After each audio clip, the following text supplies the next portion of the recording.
Michele, thank you so much for joining us today. I'm Laura, I'm the team leader. I saw you a little over a year ago at Market Center Financials. Lauren is our Director of Operations, AKA MCA. And then you have three of my ALC members here today, Donna, Yvonne, and Clara. So thank you so much. Thanks so much for being here. We're in the middle of our book club for our ALC as MREI. Yay! And we just went over the section we talked about this month was 127 to 171 in the financial journey, which is where I always think about you, is a section that we just talked about earlier in our meeting today. And so I've already prepped them that I loved the story that you shared last year in January in Northern California, and was hoping that you could pop on and share your journey with us. And then I think they may have some questions for you. Sure, I'm happy to. How's everybody doing? You guys good? Can we see some smiles? You guys all right? Yeah. Keep it light and easy. So thanks for having me on. I guess I can start at the very beginning. I joined Keller Williams in 2007 as the MCA in Towson, Maryland Market Center. And I was pretty young at the time. I was just happy to get a salary. Honestly, I was like, oh, this is like good. I'm not an hourly employee anymore, So I joined Keller Williams in August of 2007, my first day of work. They flew me out to Austin, Texas to mega camp. Walked into a big room and I was like, holy cow, like this is different. I had never traveled for work before. I had a young son, Jacob, who was 3. Like this is a whole brand new thing for me. And so throughout the journey, number one, I think the very first thing that I will say is that I've always had awesome people pouring into me, especially my team leader, Laura, at the very beginning, pouring into me and just helping me see a different future for myself than I even thought was possible for myself. And, we started using a tool called the 411. Are you guys familiar with the 411 tool? Yes. Yeah. So we started using a tool called the 411. So the first time I do my 411, I did not fill out anything on the personal side. Anybody else do that when the first couple times you did your 411? Just me? Okay. So I fill out all the personal, I fill out all the business stuff, and my team leader, Laura, says, hey, you need to go back and fill this in with some of your personal goals. And I was like, I don't really know like what to put on here. Like I was kind of scared to put anything on there that I really wanted because I didn't know how I was going to get it. And Laura said, well, why don't you put something on there about passive income goals? And I'm like, Laura, passive income, like, come on. Like I've always been taught my whole life that you get a job and you put your money away and you put money in retirement and then one day you retire and that's, you know what I mean? Like passive income, like it was such a foreign topic to me. And so she said, just put something, like, I don't care what it is, just put something, like put a goal down. So in my 20 some year old self, I just said that I wanted to have enough money every single month to pay my car payment. Because I don't know about you guys, I hate paying car payments. Like it is like one of those things that I just don't like. And so I put a goal in there that I wanted to generate enough money to pay my car payment. And so fast forward about a year, I had done nothing towards that goal. In true transparency, did nothing towards that goal. And Laura and I sit down and she says, hey, she was like, you're crushing it at work. Like you're hitting all of your metrics, you're doing all the things, but in your business life, like there's some things that you're not paying attention to. And I want you to be a whole person. So if you can't figure out how to get some of your personal goals completed and your business goals, I don't think this is the right fit for you. And I was upset. I was like, she's telling me she's gonna fire me because I'm not hitting personal goals? Like, who is she to tell me, right? And I did the whole hand on the hip thing. Anybody else? We're talking through it, right? Back in the day, we did that, yeah. The whole hand on the hip thing, and I kind of got mad, and she said, you know what, Michele?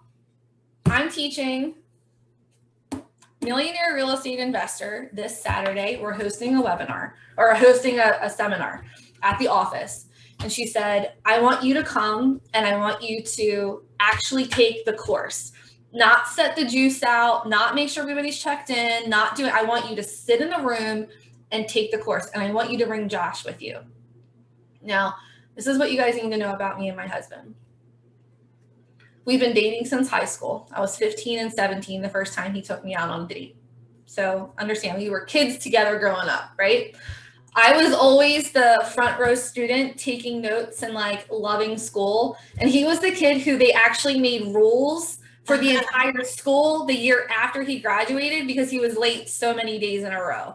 They were like, this kid, right? So this is my husband and me, like we're polar opposites. Josh right now is rehabbing a house that we own, right? So this is Josh, like he is work with my hands. Don't put me in a classroom. Don't, like, I don't want to do that. So I go home and I tell Josh, hey babe, we got to go to school on Saturday morning. And he's like, no. And I'm like, yeah, Laura's making us go to school on Saturday. So we lived about 25 minutes away from the market center, and the whole way down, he made me drive, right? The whole way down to the market center that day. He was like, has his ball cap on. He's like slouched. I can do this actually because I'm sitting. He's like slouched against the like window. He's like sleeping. He's like all kind of grumpy that I made him get up and go to class with me on Saturday, right? He's been trained well enough to know that he can't walk into the market center like that. So he goes into the market center and he's very cordial with everybody. And he's like, hey, what's up? So we sit down in class and he's like, I could tell he's like really like at beginning, he's like, whatever, this is a packet. Like he's not really paying attention. And I'm at this point, I'm like, I'm kind of feeling the way that he was, but like, I'm like, we got to do this, like put on a smiley face and just get it done. Right. So we start getting into the material and he goes from being like this to like this to he's sitting on the edge of his chair. His hands are like his forearms are on his knees, leaning in and listening to what Laura's telling us, right? Because what I knew about Laura and that he had only known surface level about Laura is that she owned 30 investment properties, 100% free and clear, and was generating $30,000 a month in revenue from her investment properties. And so Josh is like, this is real? Like he like sees Laura, he knows I work with Laura, he knows I respect Laura, he knows I like Laura. And he's like, she's making $30,000 a month from investment properties.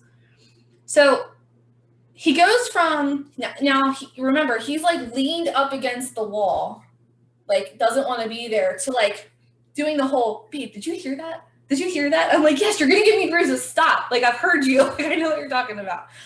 So my husband, the whole way home is, now I'm kind of like, I've heard this stuff before. This is not, like, this isn't new to me. So I'm kind of like, yeah, I know. I've heard this stuff before. And he is so excited about it. And he's like, oh my God, we've got to do the thing. We got to figure out how much we can invest in, blah, blah. And he's just like talking the entire way home. And I'm like, oh my God, like maybe I should look into it. If Josh is excited about this stuff, maybe I should be too. I'm being truly transparent with you guys because I had heard it all before, all of it. I just was never in an emotional place to feel like it was something that, number one, I could do or that we could build a life around. And then seeing how excited he got made me think about it a little bit different. So we went home and we did the exercise where you have to figure out how much money you make, how much money you spend, what are your debts, all of that kind of stuff. And so we sat down, and at this point in our lives, I think we were making around $95,000 total as a joint couple. And so we sat down and we're looking at all of our money. We're looking at our credit card debt, our car debt, our all of the bills that we have. And we were like, okay, like what's the plan of, number one, getting ourselves out of debt, but starting to save money for possibly getting our first investment property. Well, this is 2010. It was 2009 at the end of the year is when we took the webinar, 2010, we said, okay, we have $500 a month left over every single month that we can set aside. And so we opened up a separate bank account. And from the entire year of 2010, I have all these numbers written down. The entire year of 2010, we saved $500 a month. So at the end of 2010, we had $6,000. 2011, 2012, and 2013, we did the same exact thing. Now, in the process of all of this happening, I went from being the MCA of Towson to the regional MCA in Greater Pennsylvania. And so I was no longer working with Laura anymore. I was working with a guy named Jim. And Jim's important because he did the same freaking thing to me that Laura did. So we're having my 411 conversation. And now on my 411, how I manage it is I will put where I'm at in relation to my goal. So now on my 411 for the last 4 years, it's been save enough money for an investment property. And I would put the balance that I had because I was like, this is a tool for me. I don't care how much, I don't care if they know how much I have. But Jim knew I had around $24,000 saved. And he was like, you can go and buy your first investment property. So we're talking at the beginning of the year, and I did my goals for the year, and Jim sits down and he's like, when are you gonna buy this investment property that you've been talking about for 4 years now? And kind of does this whole like, are you gonna just keep planning for it, or are you gonna actually do something about it? So what did I do? I got all mad, put my hand on my hip, and stomped upstairs and went to Josh and I said, it's all your fault we haven't bought an investment property yet. And Josh is like, why is it my fault? And I'm like, I don't know. By this point, Josh had left his career as a self-defense contractor and has become a real estate agent. So this whole journey, right? So like we're on this journey. He's left his career as a self-defense contractor, has become a real estate agent. He's in his second year as a real estate agent. And I'm like, you see all these properties all the time. Like, why haven't you found one for us? True deflection of a wife, right? So he goes, okay. He's like, I'll look around. I'll talk to people. So he talks to this guy named Josh Menti. And Josh is like, it's really funny that you see that. I'm getting ready to offload someone's portfolio. There's one in there that I was thinking about, but you and Michelle should go check it out. So we go the very next day, check out our very first investment property that we bought. It was on Cold Spring Lane in Baltimore. We purchased it for $89,000. We put $17,800 down. We had about $4,000 in closing costs. It was 2 units. So it had 2 2-bedroom apartments and a bathroom in each apartment. It's right across from a university. That property, each unit rents for $1,000 a month. So there's $2,000 when it's fully rented that comes in every month in revenue. Our mortgage on that one is $670. So every month in passive income, we've got about $1,330 that comes in. We have a reserve account set up for all of our properties. So $330 goes into a reserve account, and then $1,000 goes back into the investment account for our next property. So we did that one into the very beginning of 2013. So we continue to save money. We never stopped putting that $500 away. We did it for all of 2014. The rest of 2013, all of 2014, we get to a place at the end of the year 2014, we had $20,200 saved back up. So the first investment property took us 4 years to save enough money to buy. 4 years. And then the night before we went to go buy it, I almost threw up. And I took all the money out of the bank because it took me 4 years to save it, right? So we get the next one. We buy that one, we save up enough. It takes us about 18 months this time. So we're starting to speed up our timeline. We bought the next one. It was on Charles Street in Dallastown. We bought that one for $92,000. Down payment was $18,400. Again, it was about $4,000 in closing costs. It's 1 unit. It rents for $1,200 a month. The mortgage on that one, $650. So we have a $200 a month reserve account. End of the day, we have about $3,000 or $300 a month that comes into that one every single month in passive income that goes back into the investment account. So we did this again. It took us 12 months this time. to save up enough money, because now, remember, we still have the $500 a month going in that we are just personally investing. We got our first investment property that's adding $1,000 a month to the pot. And now we have another one that's adding $300 a month to the pot. So in like 9 months, we saved $15,300. We've never taken money out of the investment account unless it's to do an investment, because we have reserve accounts for all of our properties. So I think that's an important thing to note. So 2016 comes around, we buy property number 3. It's on Frederick Street in Dallastown. That one was $99,000, $19,800 down payment. The mortgage is $690 a month. Again, the numbers kind of all seem to be working out to be the same, right? So we had $300 a month in passive income coming in from that one. So when we bought that one, the Frederick Street one in 2016, we had bought 3 properties relatively pretty quick. There was a lot of stuff that started happening. So our tenant on Charles Street, she got diagnosed with stage 4 cancer. Her and her husband, he was a plumber, but he had to stop working for a while to get her back and forth for cancer treatments. My husband and I decided that we were going to kind of give them a rent reprieve. We were like, you don't have to pay us rent. Just get Michelle back. Unfortunately, her name was Michelle. Unfortunately, she passed away. But in that time frame, we weren't receiving revenue from that property. But I think it was probably one of the single best things I've ever been able to do in my life, is to help somebody know that they were going to be okay.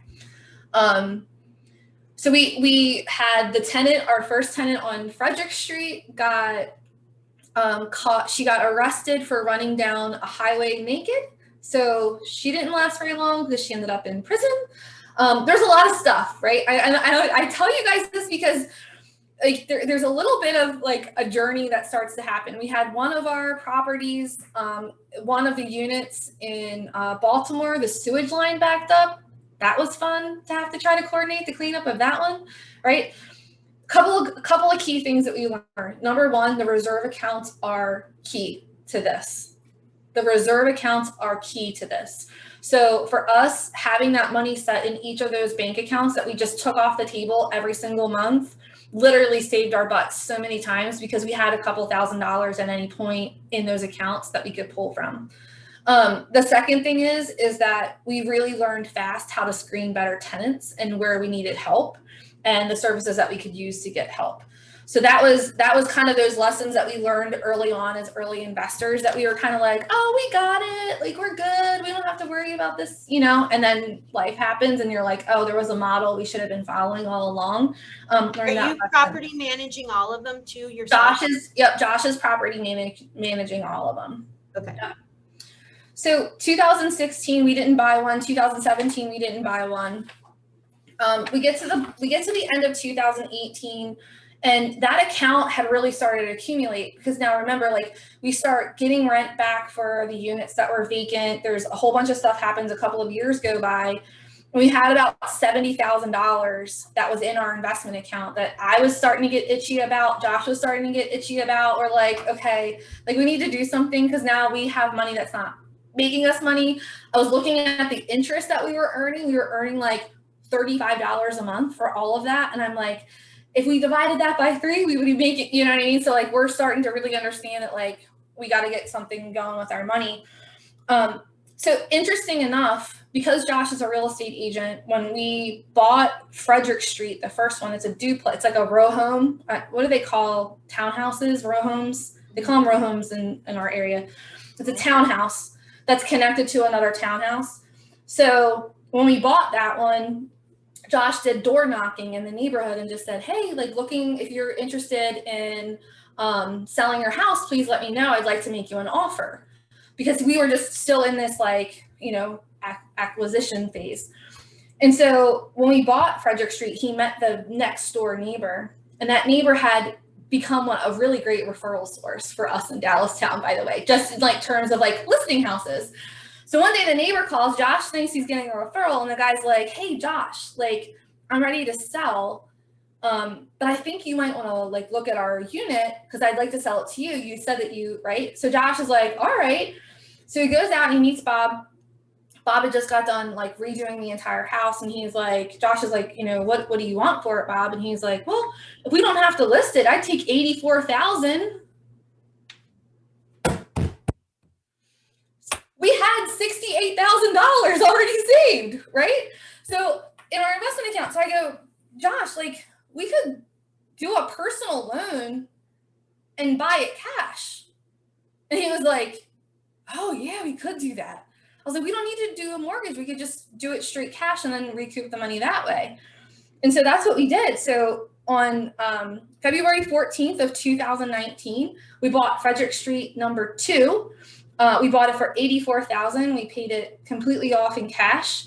And that was also the day that if you look at all of our current bills and all of the revenue that we have coming in, that was our financial freedom day.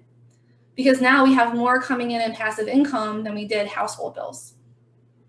So that was a really cool moment for us to think, you know, it took us, you know, we started this journey in 2010, and then here we are in 2019, and 9 years later, we could say we have enough revenue coming in to pay all of our household bills. So the journey continues, right? Because 2020 happened. And last year, we got really, really nervous because we have all these properties and we have tenants who are students and we have tenants who are tradesmen and people who can't work. And I think some of the lessons that we learned along the way, number one, our tenants that we have in our properties now, we've got some really, really good ones. We were lucky that we learned our bad lessons early on before it got too bad. The next thing that we learned last year is that we became a source of real estate information for all of our tenants. So the day that everything went down, we said, we're here to help and support you. Please let us know what's going on. If you're unable to pay your rent, we want to be there to help you, right? So right off the gate, we went into education mode. And we said, we want to educate you on what your resources are. I helped somebody fill out an unemployment contract because the site was really like, I was like, hey, I'll hop on Zoom with you and I'll help you fill it out, right? Like we just became their advocate and their support system. And so through that, we had only one time where we had one tenant who fell behind. And then as soon as her unemployment kicked in and we knew she was behind and we said, completely cool. We know where you're at with it. As soon as she fell behind, she told us. We got our unemployment stuff figured out, and we have had no tenants not pay us rent for all of 2020. Now, the market, I don't know where you guys are, but the market got absolutely insane out here. So houses that we could normally buy for $100,000. I know you guys are in California, so your price point's probably way different than mine in rural Pennsylvania, right? So houses that we used to be able to buy for like $100,000 are going for like 160, 170 now. Like our market's absolutely insane. Good for us in terms of we own a couple that we can, you know, we've got equity in now, which is really cool. Not so good in the fact that it's a little bit harder to buy them without mortgages. So this past year, we changed our strategy because we said, okay, what's the market of the moment and what do we have to do? So we started writing ads and campaigns of we'll buy your house. We'll buy your house. We like ugly houses. We'll buy ugly houses. Knowing that number one, it was going to be a lead generation tactic for Josh, who's a real estate agent. He can sell, he can list all the houses, the ones that we don't want. But what we were able to find is the house that he's currently rehabbing. So a couple of months ago, we bought a house in Glen Rock, Pennsylvania, which is like 5 minutes away from us. We bought it for $40,000. Now, y'all, it's a complete gut job. It is. Did not have a bathroom working, did not have a kitchen working. Like it's really strong. We had a structural engineer come out. Everything is really good. It's really strong bones, but like it's a whole gut, right? It's a whole gut rehab. But we had $40,000 that we could use to purchase the house. And then we're using our other investment money that we have set aside to rehab it. Josh is managing that. That's what he loves to do. He loves to have his hands in all of the things. But we'll probably put another $40,000 into it, 45, depending on what we find out today, actually. So it's going to be between 40 and 45. But when that house is completely done, we'll be able to rent it for $1,200 a month and we bought it for 85,000. So the way that we got to our number is different, but our process is still somewhat the same. We're just gonna have to put a little bit more sweat equity in on the front end. But our plan right now is to, as much as we possibly can, not use credit, to use cash as our strategy moving forward. But it's different for everybody. So I just talked for a really long time. I hope I didn't bore the crap out of you guys. Interesting. Okay, Michele. So talk about different market. Our average single family home, 3-bedroom, 2-bath, 1.5 here. Yeah. So very different, but Yeah. that's great that you had that vision to purchase, and you had the support to help you get. The inspiration for me is that we don't have to purchase around here. We can purchase anywhere in the country. And so that's why I asked you the part about who your property manager is, because that's the part where if we're not close by, you've got to add in that property management cost to it. Mm-hmm. Out here, property management fees are anywhere between 8 and 10% of your monthly rent. So that was what I was going to say, Yvonne. I've taught this class or this session a lot about, this part of our journey. And a lot of people end up saying, I'm not going to be able to buy where I am, but I can go and learn the market of Dallas. I gave you 3 markets if you wrote them down, right? So write down those 3 markets, because you can still buy houses for 150 grand that are turnkey ready to go in those markets, right? So Baltimore, you can find plenty of homes in Baltimore. You can find plenty of homes in Glen Rock, Pennsylvania, and Dallastown, Pennsylvania. So those 3 markets are real hot. Other ones that you could look at are Red Lion, PA, and Shrewsbury, PA. So those are kind of like the markets that I'm scouring right now for deals. And you're going to get good school districts, which Dallastown is like a blue ribbon, high quality school district. So that's why we can charge a little bit more in Dallastown. Glen Rock and Shrewsbury, Red Line, they're all good school districts. They're all, middle income range for our area places. Usually it's 2 working parents and their young kids is who our best tenants that we've been able to find are. So don't get limited by your area. And if you need help with property management, if you decide to go out there, number 1, I hope you use Josh as your real estate referral agent, right? And then number 2, you can he can hook you up with a property manager that can help manage the stuff for you on that end out here. So you can still do it. It's just how you get there's a little bit, couple steps removed, maybe an error margin. Yeah, Laura, sorry. Can I ask, it's a personal question, but my favorite part of the story is the day that you started making enough in passive income to pay your bills, which is the wealth building. Can you tell us about what that number is a month? Because I think that's a really important number. So for us, it's $5,000 a month. Okay. So the house that I live in now, our mortgage here is $2,500. We don't have any car payments or anything like that. So last time I bought a car, I bought it with cash because I had my very first thing that I ever did as like an adult was buy a car and got a car payment, and I've resented it ever since. There's like a thing for me in car payments. I know, it's weird. But so for us right now, that's about our living expenses are about $5,000 per month. Yeah. You guys, other questions that you have? Donna, you're muted. No, I just love the journey. What a great journey.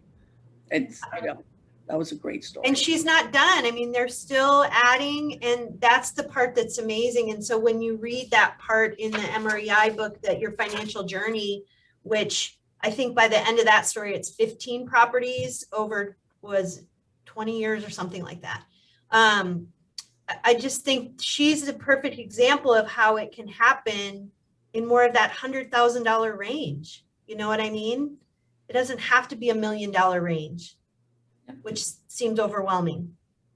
Yeah, I think that a couple of my friends that I've helped along this journey, because, when I started figuring it out, I started learning the lessons and we were really quiet about it at first, actually, because we didn't we weren't really sure what we were doing. We thought we knew what we were doing. Like we were nervous about what we were doing, right? All those things. So we were kind of like secret investors at first.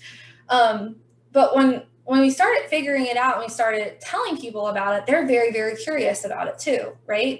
And so a couple of my friends have come along on the journey with us now, and it's a different conversation, Laura, because beforehand I would have never talked to my friends about money ever. It was never something that we would talk about. It was always off the table.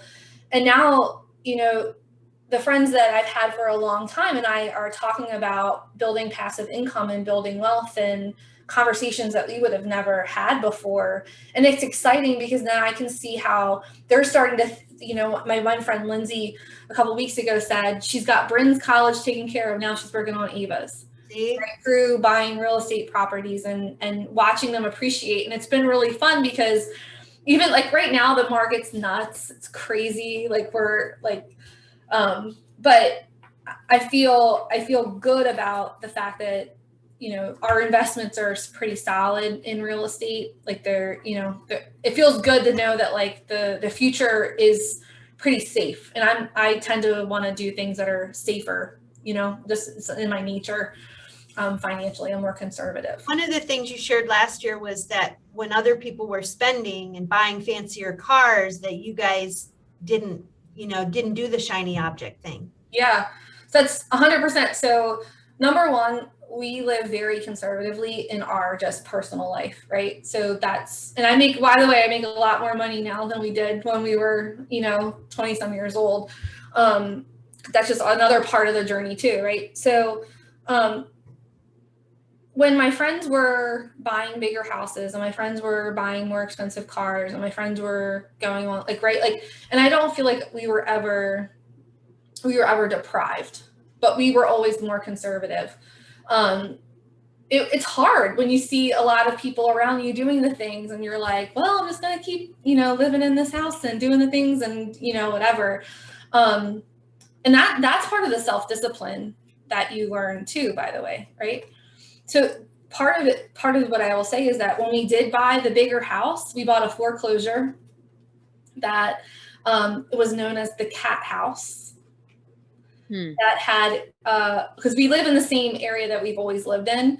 So we have friends who live right up the street from this house that were like, oh my God, like the cat house is, I think it's finally on the market. I was in Northern California, Laura, when I saw the house. I was teaching Market Center Financials out because I literally was in, what is that, the downtown area of San Francisco? Is it Wharf or something? Oh, Fisherman's Wharf? Fisherman's Wharf. Class had ended early on the second day, and my flight didn't leave till the next morning. So I Ubered it downtown. And I was sitting at a bar in Fisherman's Wharf having a beer, just looking at like all the things. And I had my phone and I was looking at real estate, and this house was listed. And I was like, oh my God, why is it listed for that price? Like that doesn't even make sense, because this house was listed for $267 or something like that. And all of the other houses around here, none of them sell for less than $400,000. And I was like, oh, this has got to be like a real piece of crap, right? Because I'm like, this is crazy. The pictures were awful, but the lot was good. The location, like we're on a cul-de-sac, like I was like, all of the bones are there, right? So I sent it to Josh and I'm like, hey, I'll be home tomorrow. Like, let's go schedule a showing on this. What we didn't know is that it was an auction. So you had to like do this whole online auction thing. So we go, we see it. The pictures did not do the house justice, which is, I'm glad to this day that they took awful pictures of the house, but it needed a little bit of work. Like our bedroom, that's where the cats lived. Just put it that way to you guys. So it was like, we had to do a little bit of sweat equity. It needed a new roof. It needed some things. But we were able to get in, again, like if you follow the principles, right? Like you buy low, like we were okay with putting a little bit of sweat equity into a house where we felt really comfortable that this would become like our forever home. And we've never looked back, but we didn't have to buy at the prices that they were. We bought way below market value. and just did the things that we needed to do to fix it up and make it what we wanted it to be. Well, that's amazing. I want to honor everyone's time. I don't know how much more time you guys all have for questions. Anybody have a burning question? Otherwise, I have like a closing question. I could ask you a lot more questions. Maybe I'll get a chance at another time. I'm curious. One thing, Can I add something real quick? Yeah. So I was just curious, Michele, if you were to buy property that's like not necessarily in your area or wheelhouse, what considerations you kind of would take? Because like everybody said, $1 million properties all over the place here. Yeah. So it's not really, it doesn't make sense. So what I would say is interview a couple of agents in the area, ask them about their network, because if you're buying somewhere that's not in the area, you're going to rely a lot on the network of the real estate agent that you're working with for the contractors, the roofers, the plumbers, the electricians, right? Like you got to I would make sure that I was really clear with that. I would do a search of that area and call around and ask for quotes on a house that you're thinking about making an offer in on. It's a really good way, by the way, to see how quickly they call you back, what their customer service is like. So you would have to do a little bit more, because when we bought in Baltimore, that one's about 40 minutes away from where I live right now. I needed to make sure that I knew who my contractors were going to be. Even with a property manager, that's one thing, but if you have to be able to like test the market and see what the repair costs are, all of that kind of stuff. So Lauren, what I would say is interview a couple of real estate agents, ask them about their network of contractors. Hey, who do you know that does roofing? Who do you know that does electrician? Like all of that, and see if they can tell you off the top of their heads who that person is. Because what I also know is that when you find an area that you like, you start to know that area like it is in your own backyard. So like I know Dallastown. I know every single house that listed and sold in Dallastown. Like that is an area that I study and that I know really well. I also know who the best roofers are. I know who the best plumbers are. I know who the best electricians are, right? And I joined their local Facebook pages. So like I'm a member of like Dallastown, like Friends of Dallastown, whatever. I joined their school book pages. I joined all of that stuff. And I kind of just put myself mentally in their community, even if I'm not there physically.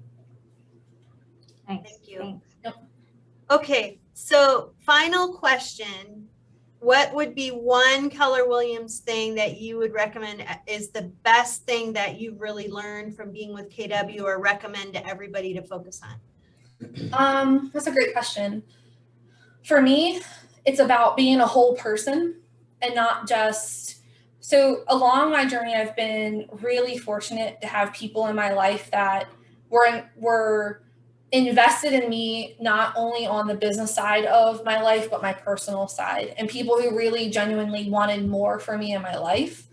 And so what I will say is that if you're only at Keller Williams for the paycheck, you are missing so many opportunities, because, you know, outside of the opportunities that I've had from just my regional role, that's led to opportunities to become an operating partner. That's led to opportunities to become a market center investor. That's led to opportunities to do other things. And there was a point this year in January, I got my distribution checks, Laura, from a couple of the market centers that I'm an investor in. And I made more money in January than I did my whole entire first 2 years combined of work. Nice. Like that to me, like that, but that is not just me, right? That is a lot of people pouring into me, and me saying, not just hearing the information, but learning to take action on the information that I'm learning, because it's a whole life that we're living. And I'm really passionate about making sure my son Jacob's 17 now, which is crazy. He was 3 when I started, right? He's 17 now. He's a junior in high school. He is getting ready to go to college. He's got all his big world, you know, his big life ahead of him. And I want to make sure he goes to college without any student debt. I want to make sure that he has, right? So it's who you are outside and who you become outside as part of this company, I think is one of the things that I would say. Lean in, like do the things, learn the things, keep learning, and start implementing some of the things that you're learning. And the possibilities are limitless. Awesome. Thank you so much. Anybody else have any final things? This was so special, Michele. Yeah. Thank you so much. We have it recorded.